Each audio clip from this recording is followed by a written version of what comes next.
ಎಲ್ರಿಗೂ ನಮಸ್ತೆ.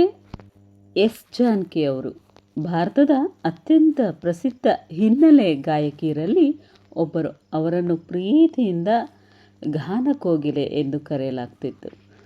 ಇವರ ಪೂರ್ಣ ಹೆಸರು ಶಿಸ್ಲಾ ಶ್ರೀರಾಮಮೂರ್ತಿ ಜಾನಕಿ.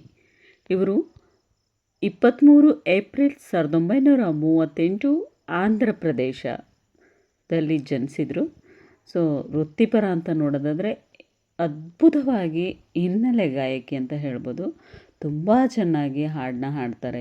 ಎಲ್ಲರಿಗೂ ಗೊತ್ತಿರೋವಂಥ ವಿಷಯ, ಕನ್ನಡ, ತೆಲುಗು, ತಮಿಳು, ಮಲಯಾಳಂ, ಹಿಂದಿ ಸೇರಿದಂತೆ 20ಕ್ಕೂ ಹೆಚ್ಚು ಭಾಷೆಗಳಲ್ಲಿ ಹಾಡಿದ್ದಾರೆ. ತಮ್ಮ ವೃತ್ತಿ ಜೀವನದಲ್ಲಿ 40,000ಕ್ಕೂ ಹೆಚ್ಚು ಹಾಡುಗಳನ್ನು ಹಾಡಿರುವುದಾಗಿ ವ್ಯಾಪಕವಾಗಿ ಉಲ್ಲೇಖ ಆಗ್ತಾ ಇದೆ. ಸೊ ಇನ್ನು ಸಂಗೀತ ಪಯಣ ಅಂತ ನೋಡೋದಾದರೆ 1950ರ ದಶಕದ ಕೊನೆಯಲ್ಲಿ ಆರಂಭವಾಗಿ ಹಲವು ದಶಕಗಳ ಕಾಲ ದಕ್ಷಿಣ ಭಾರತೀಯ ಚಿತ್ರರಂಗದಲ್ಲಿ ಪ್ರಮುಖ ಗಾಯಕಿಯಾಗಿ ಮೆರೆದಿದ್ದಾರೆ. 4 ಬಾರಿ ರಾಷ್ಟ್ರೀಯ ಚಲನಚಿತ್ರ ಪ್ರಶಸ್ತಿ, ಅತ್ಯುತ್ತಮ ಹಿನ್ನೆಲೆ ಗಾಯಕಿ, ಅನೇಕ ರಾಜ್ಯ ಸರ್ಕಾರಗಳ ಅತ್ಯುತ್ತಮ ಗಾಯಕಿ ಪ್ರಶಸ್ತಿ, ಜೀವಮಾನ ಸಾಧನೆಗಾಗಿ ಹಲವು ಗೌರವಗಳು. ಸೊ ಇನ್ನು ಕನ್ನಡದಲ್ಲಿ ಬಾನಲ್ಲು ನೀನೆ, ನಗು ಎಂತಿದೆ, ಹೂವೊಂದು ಬೇಕು, ಯುಗ ಯುಗಾದಿ ಕಳೆದರು, ಇನ್ನೂ ಹಲವಾರು ಸಾವಿರಾರು ಹಾಡುಗಳನ್ನು ಎಸ್ ಜಾನಕಿ ಅವರು ಅವರ ಒಂದು ಸುಮಧುರವಾದ ಕಂಠದೊಂದಿಗೆ ಗಾನಕೋಗಿಲೆ ಎಂದೇ ಸುಪ್ರಸಿದ್ಧರಾಗಿದ್ದಾರೆ. ಎಸ್ ಜಾನಕಿಯವರ ಮಧುರ ಕಂಠ, ಭಾವಪೂರ್ಣ ಗಾಯನ ಮತ್ತು ವಿಭಿನ್ನ ಶೈಲಿಯ ಕಾರಣದಿಂದ ಅವರು ಭಾರತೀಯ ಸಂಗೀತ ಲೋಕದಲ್ಲಿ ಅಜರಾಮರ ಸ್ಥಾನ ಪಡೆದಿದ್ದಾರೆ. ಸೊ ಅವರ ಹಾಡುಗಳು ಇಂದಿಗೂ ಕೋಟ್ಯಾಂತರ ಸಂಗೀತ ಪ್ರಿಯರ ಮನಸ್ಸಿನಲ್ಲಿ ವಿಶೇಷ ಸ್ಥಾನವನ್ನು ಹೊಂದಿದೆ. ಇನ್ನು ಈಗ ಬೆಳೀತಾ ಇರುವಂತಹ ಗಾಯಕಿಯರಂತೂ ಹೇಳೋದಂತೂ ನಾವು ಎಸ್ ಜಾನಕಿ ಅಮ್ಮ ಅವರ ಹಾಗೆ ಹಾಡಬೇಕು. ಸೊ ಅದನ್ನು ನಾವು ಅವರ ರೀತಿಯಾಗಿ ನಾವು ಇರಬೇಕು ಅಂತಲೂ ಕೂಡ ಅಭಿಪ್ರಾಯವನ್ನು ವ್ಯಕ್ತಪಡಿಸಿದ್ದಾರೆ. ಇನ್ನು ಅವರ ಸರಳತೆ ಬಗ್ಗೆ ನೋಡೋದಾದರೆ ಅವರು 1 ಗ್ರಾಮ್ ಚಿನ್ನನೂ ಕೂಡ ಅವರ ಮೈ ಮೇಲೆ ಹಾಕೋ ಅಂಥರಲ್ಲ.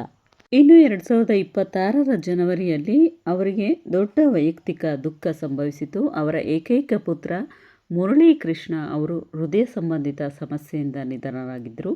ಈ ಸಂದರ್ಭದಲ್ಲಿ ಸಾಮಾಜಿಕ ಜಾಲತಾಣದಲ್ಲಿ ಎಸ್ ಜಾನಕಿ ಅವರ ಆರೋಗ್ಯ ಮತ್ತು ನಿಧನದ ಬಗ್ಗೆ ತುಂಬಾ ಬೇಸರವನ್ನು ಹಲವಾರು ಸ್ಟಾರ್ ನಟ ನಟಿಯರು ಆಗಿರ್ಬೋದು, ಹಿನ್ನೆಲೆ ಗಾಯಕಿಯರಾಗಿರ್ಬೋದು ತುಂಬಾ ದುಃಖ ತೃಪ್ತರಾಗಿ ಅವರನ್ನು ನೆನೆಸಿಕೊಂಡು ಸ್ಟೋರಿಗಳನ್ನು ಹಾಕ್ತಾ ಇದ್ದಾರೆ, ಸ್ಟೇಟಸ್ಗಳನ್ನ ಹಾಕ್ತಾ ಇದ್ದಾರೆ. ಎಸ್ ಜಾನಕಿ ಅಮ್ಮ ಅಂಥೇಳಿ ಕಂಬನಿಯನ್ನು ಮಿಡಿದಿದ್ದಾರೆ. ಇಂದು ಎಸ್ ಜಾನಕಿ ಅವರು ಮೈಸೂರಿನ ಅಪೋಲೋ ಆಸ್ಪತ್ರೆಯಲ್ಲಿ ನಿಧನರಾಗಿದ್ದ ಸುದ್ದಿ ಕೇಳಿ ಎಲ್ಲರಿಗೂ ಕೂಡ ಬೇಸರ ತಂದಿದೆ. ಸೊ ಈ ಸುದ್ದಿನ ಹೇಳಬೇಕಂದ್ರೆ ನಮಗೂ ಕೂಡ ಬೇಸರ ಆಗ್ತಾ ಇದೆ. ಎಸ್ ಜಾನಕಿ ಅಮ್ಮನವರ ಹಾಡುಗಳಂತೂ ಕೇಳ್ತಾ ಬಂದಿದ್ದೀವಿ. ಅವರ ಸುಮಧುರವಾದ ಕಂಠಗಳು. ಸೊ ಲಕ್ಷ್ಮಿ ಅವರಿಗಾಗಿರ್ಬೋದು, ಕಲ್ಪನಾ ಅವರಿಗಾಗಿರ್ಬೋದು, ಹಲವಾರು ಚಿತ್ರ ನಟಿಯರಿಗೂ ಇವರು ವಾಯ್ಸ್ ಅಂದರೆ ತುಂಬಾ ಇಷ್ಟ ಅಂತ ಹೇಳ್ಬೋದು. ಸೊ ನೋಡಿ, ಇವತ್ತು ಈ ಒಂದು ವಿಷಯ ಕೇಳಿ ತುಂಬ ಬೇಜಾರಾಗ್ತಾ ಇದೆ. 88 ವರ್ಷಕ್ಕೆ ಇವರ ಒಂದು ಸಾರ್ಥಕ ಬದುಕನ್ನು ಅಂತ್ಯಗೊಳಿಸಿದ್ದಾರೆ ಅಂತ ಹೇಳ್ಬೋದು. ಸೊ ಎಸ್ ಜಾನಕಿ ಅಮ್ಮ ಗಾನಕೋಗಿಲೆ ಅಂತಲೇ ಹೇಳ್ಬೋದು. ಮಿಸ್ ಯು ಎಸ್ ಜಾನಕಿ ಅಮ್ಮ. ಸೊ ಮತ್ತೆ ಹುಟ್ಟಿ ಬನ್ನಿ, ನಿಮ್ಮ ಆತ್ಮಕ್ಕೆ ಶಾಂತಿ ಸಿಗಲಿ ಅಂತ ಹೇಳ್ತಾ, ನಿಮ್ಮನ್ನು ಅಗಲಿರುವ ಜೀವಗಳಿಗೆ ಆದಷ್ಟು ಧೈರ್ಯ ಕೊಡಿ ಅಂತ ಹೇಳ್ತಾ, ಮತ್ತೆ ಹುಟ್ಟಿ ಬನ್ನಿ. ನಿಮ್ಮ ವಾಯ್ಸ್ನ ನಾವು ಯಾವಾಗಲೂ ಸ್ಮರಿಸ್ತಾ ಇರ್ತೀವಿ. So love you S Janaki ಅಮ್ಮ.